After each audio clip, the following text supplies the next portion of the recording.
S-LOG3 or S-CINETONE? Which one actually looks better?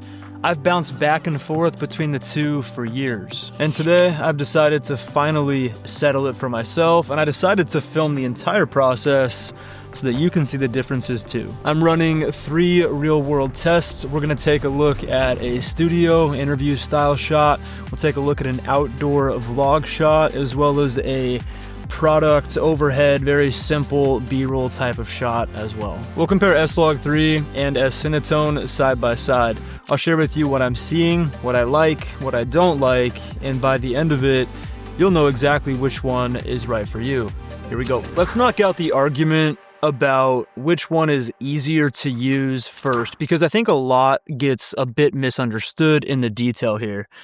It's Fuji apple pear, which is the best flavor, and you can fight me about that in the comments down below. Anyways, which one is harder to work with? It's neither for me. S-CINETONE looks normal when you record with it and look it in post-production. S-LOG3 looks really flat when you have it in post-production, but you can make S-LOG3 look normal again with just one click.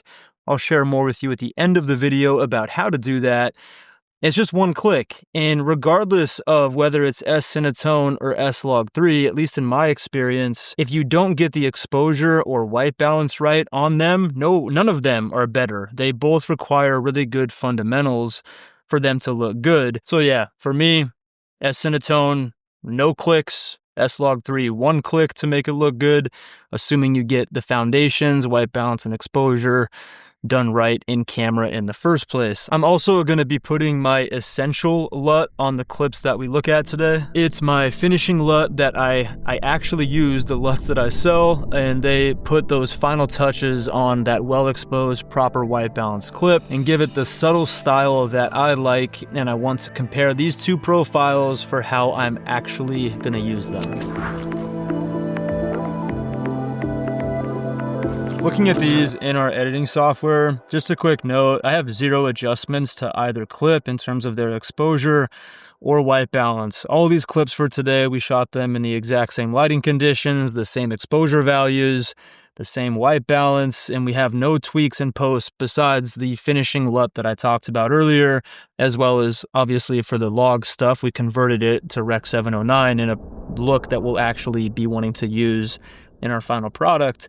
So any differences that we're seeing between the two are strictly due to the actual picture profile itself. This studio shot that I have here, the biggest thing that I'm noticing is that the S-LOG3 footage here on the left, all the clips today, S-Log will be on the left, S-CINETONE will be on the right. Everything that I'm looking at here for this shot is that the S-LOG3 footage to me, it's quite simple. It's just a little bit brighter, which I've noticed in my studio with S-LOG3 versus S-CINETONE pretty heavily, is that the S-LOG3, probably because the base ISO is higher, has a brighter feel to the image. Now you can see, like in my shirt, is losing less detail in the contrast or in the darks, like S-CINETONE's pretty contrasty. Additionally, and you guys are probably jumping off the phone or the computer, off the page to you, is the skin tone's a lot different. S-CINETONE, I do think, is a really nice skin tone. I like how this looks a lot. S-LOG3 is just a different feel to it, you know? So for me, like in the studio, I do like the way S-LOG3 looks in my darker studio here. It's a bit brighter, but S-CINETONE, I think, also looks fantastic, but it's pretty interesting to see the differences between those two profiles.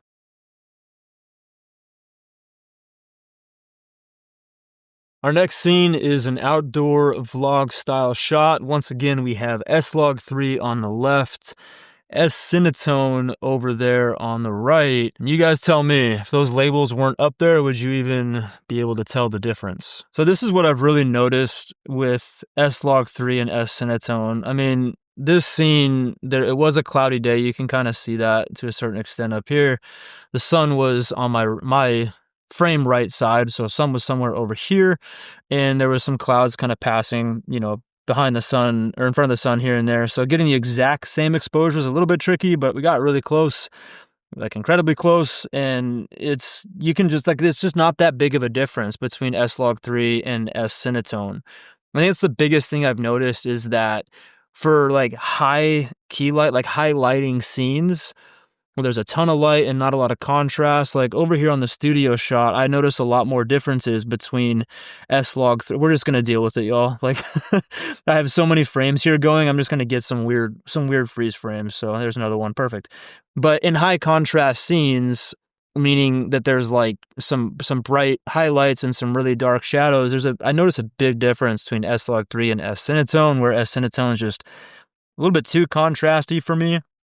More of a scene where there's a lot of light and less contrast. You can kind of see some of the shadows there working.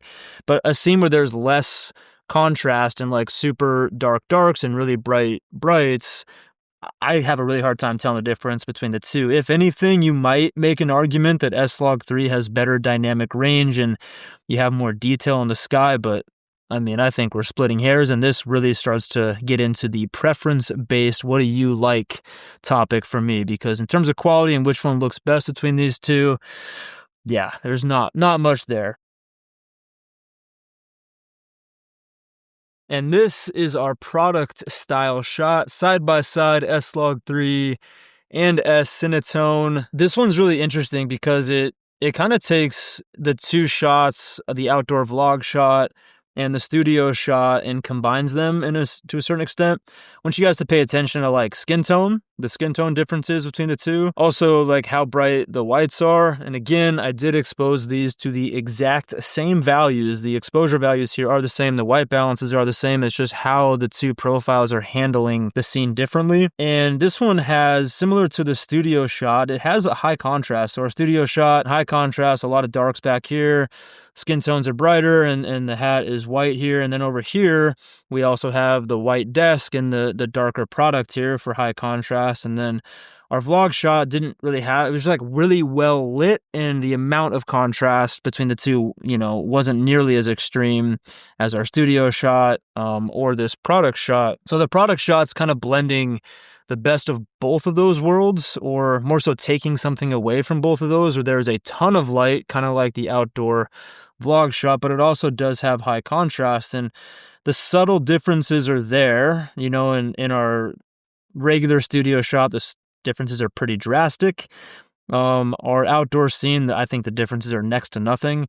And then the differences are kind of subtle. What I see, I mean, take special note of like the skin tone differences. That's subtle, but there.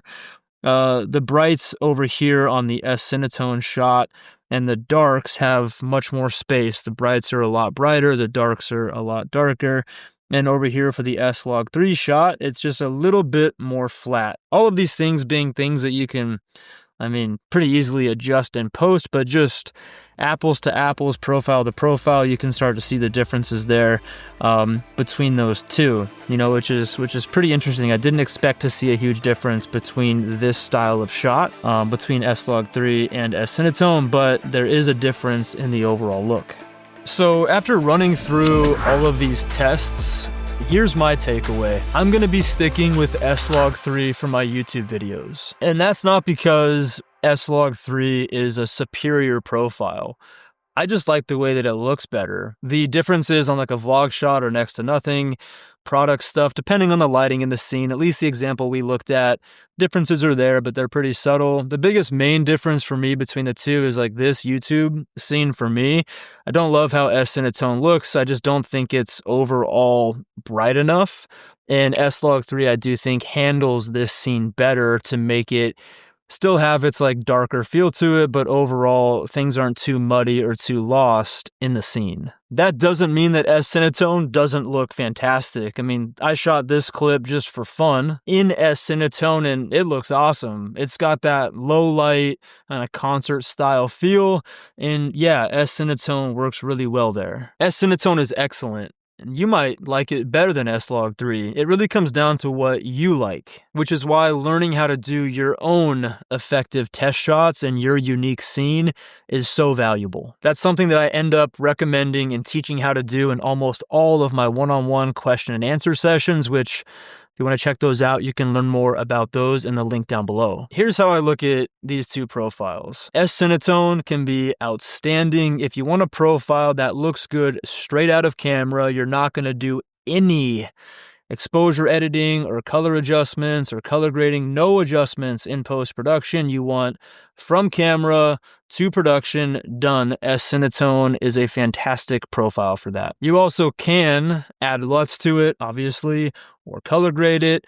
It's going to work great for that too. But I think what happens to a lot of people is they get intimidated by S-LOG3 and think that it's very confusing. You have to do all this stuff in post-production to make it look good, and they usually avoid it for that reason. In my opinion, if you're going to take S-CINETONE, put it in your editing software, and do any adjustments to it at all in terms of color exposure, might as well give S-LOG3 a try, because you're going to have to do some adjustments to that in post-production too. S-LOG3 is not nearly as intimidating as people make it out to be. At the end of the day, really good and proper exposure and white balance are king regardless of what picture profile that you're using. And this is the video that I mentioned earlier if you want to learn my exact process to make your S-LOG3 footage look good after just one click, and it keeps things really simple. Anyways, I'll see you in the next video. Take care. See ya.